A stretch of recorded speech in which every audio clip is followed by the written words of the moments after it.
I have to confess to a feeling of, it's a very bizarre feeling. You know, those of us who have spent our lives looking at data on India, many of them in this room, we are all in a bit of a quandary because we are finally in a situation where you can't actually trust any of the numbers that you're dealing with. And that's very, very difficult. I think Arun has explained very clearly what's wrong with the GDP data. The fact that it assumes the same relationship between formal and informal sectors when we know that that is no longer the case. But we don't actually have any reasonable way to judge our fiscal data anymore.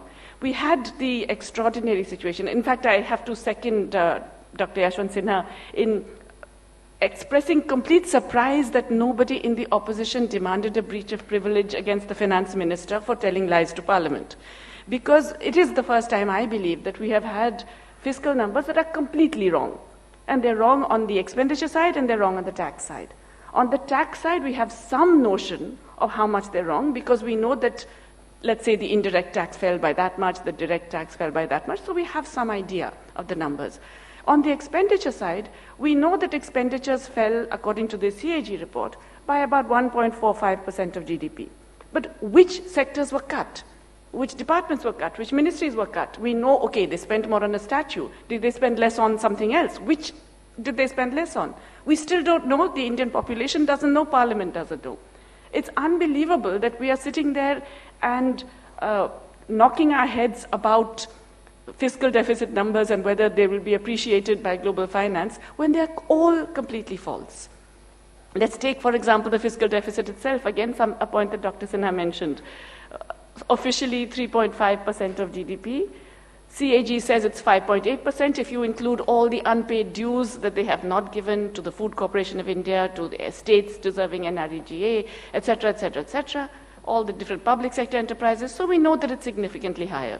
But if the denominator is significantly lower, which many of us suspect it is, then the fiscal deficit is presumably much, much higher. Not 5.8, maybe 7%. I mean, we're in the realm of speculation only because none of us knows. If none of us knows what happens to the traditional macroeconomic assumptions which still guide all discussions about the budget. If you have a fiscal deficit of more than 3.5% of GDP, all hell will break loose. Inflation, capital flight, disaster, etc., etc. Here you have a fiscal deficit which is actually presumably double of that. The expected hell has not broken loose, which is all of those disasters, inflation, capital flight, etc., but nor have the benefits occurred, which would be, in fact, a rise in consumption. Right? In other words, something's going wrong. What does that tell us? It tells us that the other sectors of the economy are doing even worse. In other words, here is a government that is spending much more relative to the GDP. That means the private sector and households are actually spending much less in investment and consumption. And even the government spending that much more is not enough to counteract the terrible impact of these households and industry and private sector spending much less.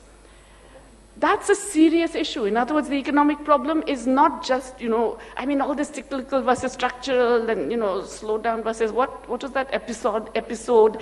Forget all that. We are talking about a really extraordinary situation of crisis.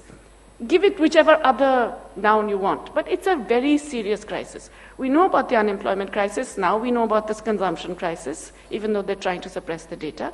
But what it means in terms of an economy that is actually grinding to a halt in an extraordinary way is something that requires much, much greater attention. And so I think the urgency of this problem needs to be absolutely addressed immediately.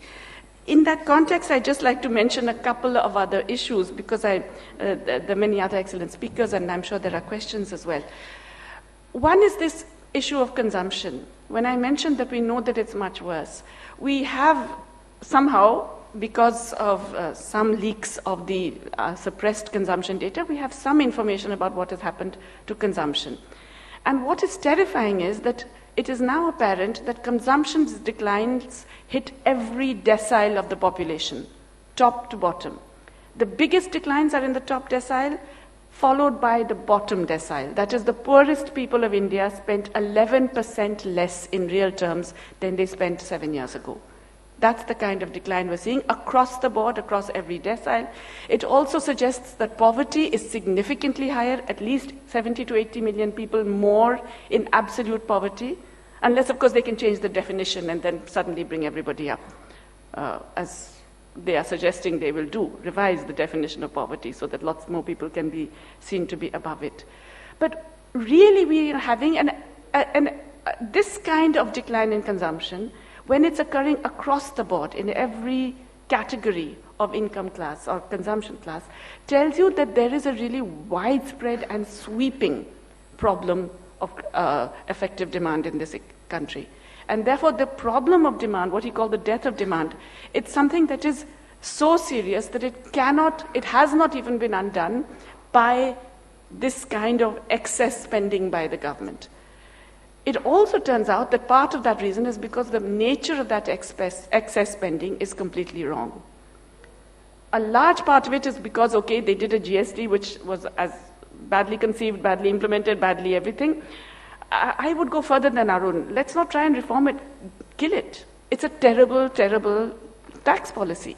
Malaysia tried it, discovered it didn't work, they have abandoned it. If we've made a mistake, let's admit it and move on. This is not clearly a tax policy that is working. It's delivering less revenues, higher taxes, higher prices for essentials, and much, much worse conditions for most informal enterprises. So GST is one of the issues. But a large part of the other problem is that the money has not been spent where it needs to be spent. When you have a problem of demand, you need to put public spending into areas that have high multiplier effects. The most obvious ones, Arun has already mentioned them: employment, social sector spending, health, education, nutrition. All of these are activities that have high employment and also therefore high multiplier effects. You put spending into areas that are not getting public spending otherwise, in a whole range of backward areas, in infrastructure that is not receiving adequate attention, the last mile connectivity that is important, all of those areas, you put the money in where it will generate the ability for people to spend more through multiplier effects, and it will generate sufficient supply conditions for local level output to meet the rising demand. This is not rocket science. I see several of our students in this room. I'm sure all of them know this in their sleep. They can tell you all of these things. So what's the problem? Why is it not happening? And here I think is the mystery. Again, it's something Dr. Sinha alluded to, that this is a government in denial. But hey, come on, denial for 3 years? Really? Why? What purpose does it serve you to be in denial? What would be wrong with even implementing the things you've promised, like PM Kisan? Why spend only 25% of that money even? What is going on that they are unwilling to do even the most simple things that would revive demand? And I think he outlined one reason, which is that there is, shall we say, this perception that they can trade on the disconnect that seems to have emerged between politics and economics. They can trade on hyper-nationalism and befuddling the people, which seems to have been reasonably successful in certainly the last general elections and some state elections. But this is a policy that can run for only so long. And even though you may find completely new distractions a month from now, maybe a war with Pakistan, maybe something else, God knows. You find some other distraction, it doesn't actually help you to tide over that fundamental issue. I think that's number one. Number two is that, I think this is a government that has just got so used to lying and manipulation that it forgets that you can do that with people, but you can't do that with the economy.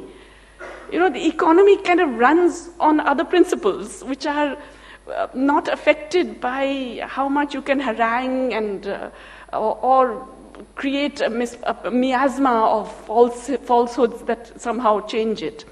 And I think that is something which they haven't understood. They haven't understood that you can't talk the economy out of something. You have to do something about the economy. What would make for a change? Now, here I have to confess I'm in a quandary again, because I think, let me be frank, I think there's a horrible government in every possible respect. However, it's also true that if they do what is reasonable about the economy, that would actually generate a revival and possibly some, positive thinking about them.